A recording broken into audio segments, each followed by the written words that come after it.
নমস্কার, পশ্চিম মেদিনীপুর থেকে পুতুলের হোম কিচেনে আপনাদের সকলকে জানাই স্বাগত। আশা করি আপনারা সকলেই খুব ভালো আছেন, আমিও খুব ভালো আছি। আজকে আমি নিয়ে নিয়েছি কাতলা মাছ। কাতলা মাছের এক পিস করে আলু দিয়ে আমি কিভাবে তেল ঝোল করছি সেটা আপনাদের দেখাবো। তো এই ঝোলটা খেতে খুব ভালো লাগবে, আর মশলা কি দিচ্ছি সেটাও আপনাদের বলে দেবো রান্না করতে করতে।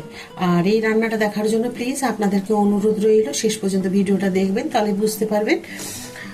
আর আরেকটা কথা, যেরকম আমি প্রত্যেকটা ভিডিওতে আপনাদের মনে করিয়ে দিই, ঠিক সেইভাবে আপনাদের মনে করিয়ে দিচ্ছি। লাইক সাবস্ক্রাইব করতে ভুলবেন না, প্রচুরভাবে ভিডিওটা শেয়ার করে দেবেন। তো আমি মাছগুলোকে একটা একটা এইগুলোকে ভেজে নেব।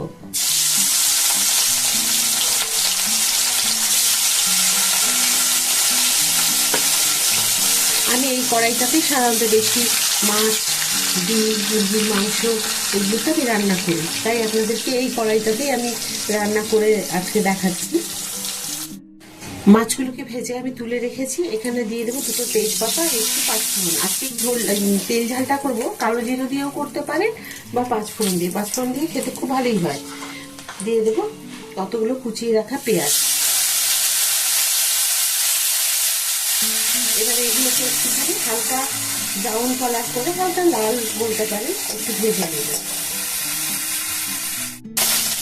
পেঁয়াজগুলো দেখুন হালকা একটু ভাজা হয়ে গেছে। 4 পিস আলুকে আমি একটু হালকা করে জল দিয়ে ভাপিয়ে নিয়েছি, কারণ যেহেতু বাড়িতে সুগারের মানুষ আছে, আমি একটু হালকা ভাপিয়ে নিয়ে জলটা ফেলে দিয়েছি। আপনারা চাইলে এইরকমই কেটে তেলে ভেজে রান্না করতে পারেন, তাতেও তাড়াতাড়ি হয়ে যাবে। তো দেখুন আমি এমনভাবে ভাপিয়েছি, সেদ্ধ হয়েছে খুব হালকা মতো। এর সাথে দিয়ে দিলাম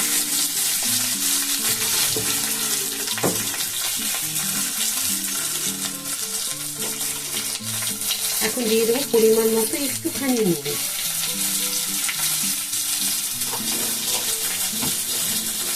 এবার এগুলোকে একটু আবার ভেজে নেব।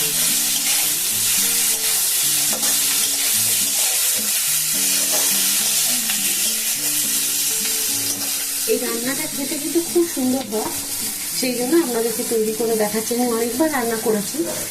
এর সাথে একটুখানি তেঁতো বা কিছু একটু শাক ভাজা থাকলে কিন্তু খাওয়া হয়ে যাবে। আর মাছ খেতে এইভাবে মাছটা রান্না করতে কিন্তু স্বাদটাও খুব ভালো হয় এই রান্নায়। তো চলুন একটুখানি আলুগুলো ভাজা হয়ে যায়, ততক্ষণ মশলাটা রেডি করে নিই। মাছগুলো দেখুন, মাছ বলছি, আলুগুলো দেখুন খুব সুন্দর করে একটু ভাজা হয়ে গেছে। সাথে পেঁয়াজগুলো যেটুকু ভাজতে বাকি ছিল ভাজা হয়ে গেছে। এখন দিয়ে দেবো এখানে আদা, রসুন, টমেটো, কাঁচা লঙ্কা, আর পেঁয়াজ একটা ছোট্ট, আর টমেটো একটা ছোট দিয়েছি আমি।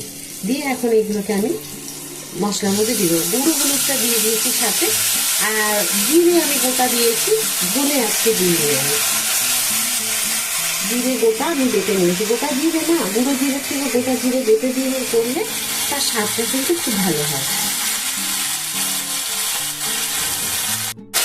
দিয়ে দেবো অল্প পরিমাণ, অল্প একটুখানি চিনি,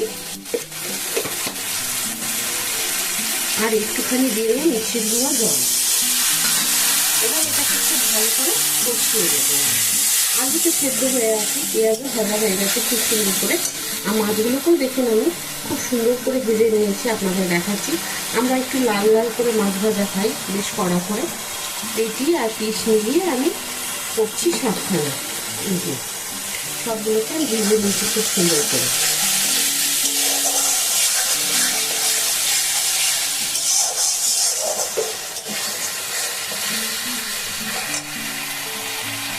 দিয়ে দিচ্ছি একটু কাশ্মীরি রেড চিলি পাউডার।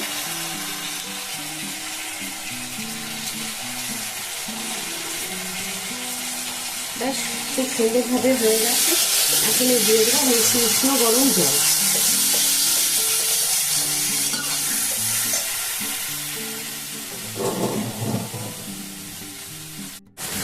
উষ্ণ গরম জল আমি একটুখানি দিয়ে দিলাম। ব্যাস এটা ফুটে যাবে, তখনই আমি মাছগুলোকে দিয়ে দেবো।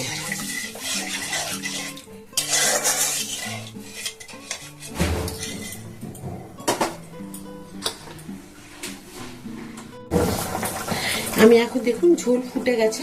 মাছ আমি দিয়ে দিচ্ছি 5 পিস। পেটি আর পিস মিলিয়ে 5টা দিয়ে দিলাম। হ্যাঁ, একটু ফুটে গেলে তারপর আমি আরেকটা জিনিস দিয়ে নামিয়ে দেবো। সবার শেষে আমি দেবো একটুখানি শাহি গরম মশলা। ব্যাস আমার রান্না কমপ্লিট। খুব সুন্দর হয় এই রান্নাটা, একবার অন্তত তৈরি করে খেয়ে দেখবেন কেমন হয়, তারপর আমাকে কমেন্ট করে জানাবেন। আশা করি আজকের রান্না আপনাদের সকলেরই খুব ভালো লেগেছে। চলুন এবার একটা বাটিতে আমি রেখে দিই, ঢেলে নিই। আশা করি আজকে আর আপনাদের এই রান্না আপনাদের খুব ভালো লেগেছে। শেষ পর্যন্ত ভিডিওটি দেখার জন্য আপনাদেরকে অসংখ্য ধন্যবাদ। এভাবেই আপনারা আমার সাথে থাকবেন, পাশে থাকবেন। কেমন হয়েছে অবশ্যই কিন্তু আমাকে কমেন্ট করতে ভুলবেন না। আর এইভাবে ঘরোয়া রান্না আমি যেগুলো দেখাই একদম সাধারণ ঘরোয়াভাবে এই রান্নাগুলো প্রতিদিন আমরা কিন্তু তৈরি করে খেতেই পারি। এই তেল ঝোল ঝাল যেটা করেছি খুব সুন্দর হয় খেতে। পাঁচফোড়ন দিয়ে অবশ্যই করবেন, না তো কালো জিরে দেবেন। মশলার ব্যবহার আমি যে খুব একটা বেশি করেছি তা না, আপনারা দেখেছেন একটু শাহি গরম মশলা দিয়েছি। আপনারা যদি গরম মশলা খেতে অনেকে পছন্দ না করেন তাহলে আপনারা ধনে পাতাও দিতে পারেন। তো ধনে পাতা ছিল না বলে আমি দিতে পারিনি। তো যাই হোক, এইভাবে রান্নাটা করে নেবেন, খুব ভালো লাগবে। প্লিজ লাইক, সাবস্ক্রাইব আর শেয়ার করতে একদম ভুলবেন না। আবার একটা নতুন ভিডিওতে নতুন রান্না নিয়ে আপনাদের সকলের কাছে আমি চলে আসবো। সবাই খুব ভালো থাকুন এই বলে আজকে ভিডিওটা এখানেই শেষ করবো। নমস্কার।